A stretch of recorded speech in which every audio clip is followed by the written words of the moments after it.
sur Europe 1. Dimitri Pavlenko, vous recevez ce matin le secrétaire général de l'enseignement catholique. Bonjour Philippe Delorme. Bonjour monsieur. Bienvenue sur Europe 1. C'est une journée importante pour l'enseignement catholique que vous représentez. Alors l'enseignement catholique, je précise, c'est plus de 95% de l'enseignement privé. Oui. Voilà pourquoi vous êtes un interlocuteur privilégié pour Pape Ndiaye, ministre de l'Éducation, avec qui vous allez signer tout à l'heure un protocole pour accroître la mixité sociale dans les 8000 établissements privés sous contrat. Alors le ministre martèle que vous devez prendre votre part de l'effort de mixité sociale dans la mesure où l'État finance les 3/4 du budget des établissements privés sous contrat.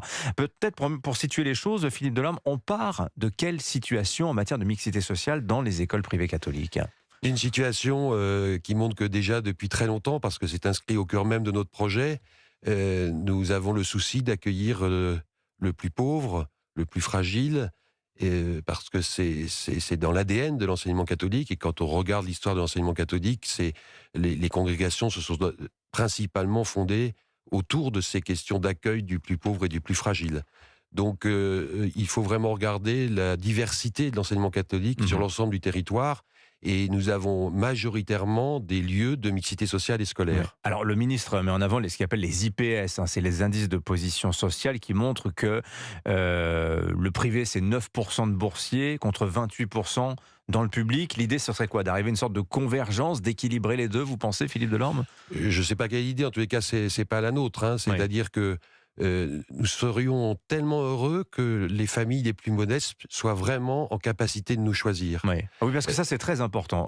On va crever l'abcès tout de suite sur ce point-là, parce que, comment dire, le non-dit c'est que vous refuseriez les plus modestes dans les écoles privées catholiques, et vous dites non, vous dites simplement il y a des barrières tarifaires, et vous regrettez d'ailleurs l'existence de ces barrières. Quelles sont-elles exactement, Philippe Delorme ?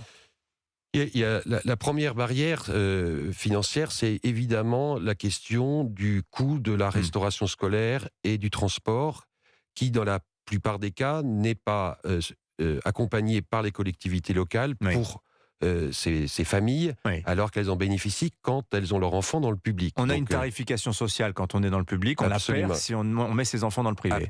Pratiquement partout. Donc moi, je toujours dit que c'était une forme de discrimination par rapport aux jeunes et aux familles. Et donc, c'est pas l'école catholique qui demande plus d'argent, c'est une justice vis-à-vis des familles. Et si on veut que les familles les plus modestes aient véritablement la liberté de nous choisir, il faut que sur cette question-là, on puisse travailler avec les collectivités locales, ce qui leur coûtera pas plus d'argent, parce que si nous accueillons davantage d'élèves boursiers venant du public, elles payent déjà pour ces élèves. Avec des repas qui peuvent être à seulement 20 centimes, voire gratuits quand on est dans le public. Et alors que c'est vrai, dans une école privée, c'est facile, 7, 8 euros par jour. Absolument. Donc, vous faites le calcul, c'est très rapide. Et ça coûte à peu près 1 000 euros de plus pour une famille. Donc, c'est pour une famille très modeste, c'est un obstacle qui est infranchissable. Donc, vous nous dites, en fait, c'est aux mairies, c'est aux départements, aux régions d'assumer finalement l'effort financier pour favoriser la mixité sociale à l'école, Philippe Delorme ? Je dis d'abord, c'est pas forcément un effort financier, et puis je dis que c'est le sens aussi, du protocole que vous allez signer aujourd'hui. Pas que, mais c'est aussi pour nous, on doit aussi agir de notre côté, notamment en élargissant le nombre d'établissements qui pratiquent une contribution financière différenciée en fonction du quotient familial. Donc les fameux frais de scolarité. Voilà, c'est une contribution financière des familles, qu'on peut appeler frais de scolarité, même si le terme n'est pas tout à fait juste. Mais aujourd'hui, on a à peu près 30% de nos établissements qui ont une grille tarifaire établie en fonction du quotient familial. On voudrait vraiment l'étendre et la généraliser. Alors, je vais donner les prix. La moyenne de cette contribution familiale en maternelle, c'est 366 € par an, c'est 650 € au collège. C'est 2 fois moins cher que la cantine quand même, Philippe Delorme. Non mais c'est vrai, c'est important de le signaler. Mais il y a déjà dans certains établissements des grilles tarifaires. Absolument, dans 30% à peu près. Des revenus. Dans 30% à peu près, et puis ces chiffres effectivement sont des moyennes, donc il y a des très grandes disparités. J'étais récemment dans le Cantal, vous aviez des contributions des familles qui étaient à 11 € par mois. Et puis vous avez d'autres où c'est beaucoup plus élevé. Je rappelle que ces contributions des familles financent des dépenses d'investissement et les dépenses liées à notre caractère propre. Ouais. Alors, vous aviez fixé, Philippe Delorme, 2 lignes rouges. Vous aviez dit très clairement au ministère, bon, écoutez, on veut bien discuter d'un protocole, mais enfin, des quotas d'élèves modestes, non. Et pas de sectorisation. C'était quoi l'enjeu, en fait, de ces 2 lignes rouges que vous avez fixées, Philippe Delorme, et sur lesquelles vous avez été entendu, hein? La liberté de choix des familles, et je dirais en miroir, la liberté de choix des établissements.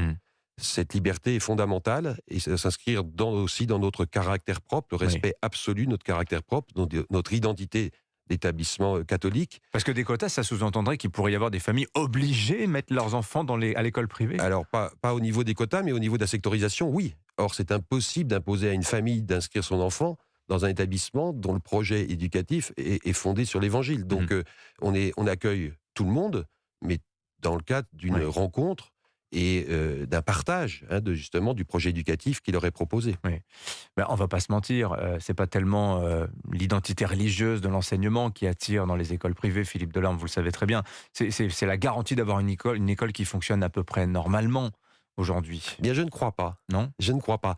Si vous me dites les familles ne choisissent pas l'école catholique pour les propositions de célébration eucharistique, par exemple, vous aurez raison.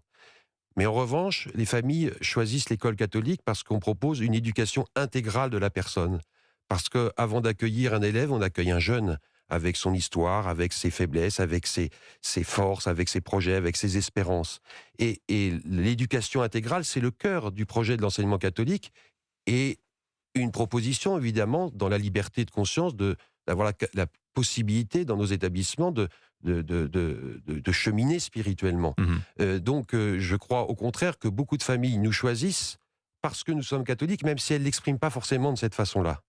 Et beaucoup aussi nous disent mon enfant n'a pas forcément reçu d'éducation religieuse pour une raison et je suis heureux, nous sommes heureux qu'ici, il puisse en bénéficier. Donc, non, on choisit l'école catholique pour son projet et son projet est vraiment un projet d'éducation chrétienne. Merci beaucoup Philippe Delorme d'être Merci à vous. Venu au micro d'Europe 1. Je rappelle que vous êtes le secrétaire général de l'enseignement catholique. Bonne journée à vous. Merci à vous aussi.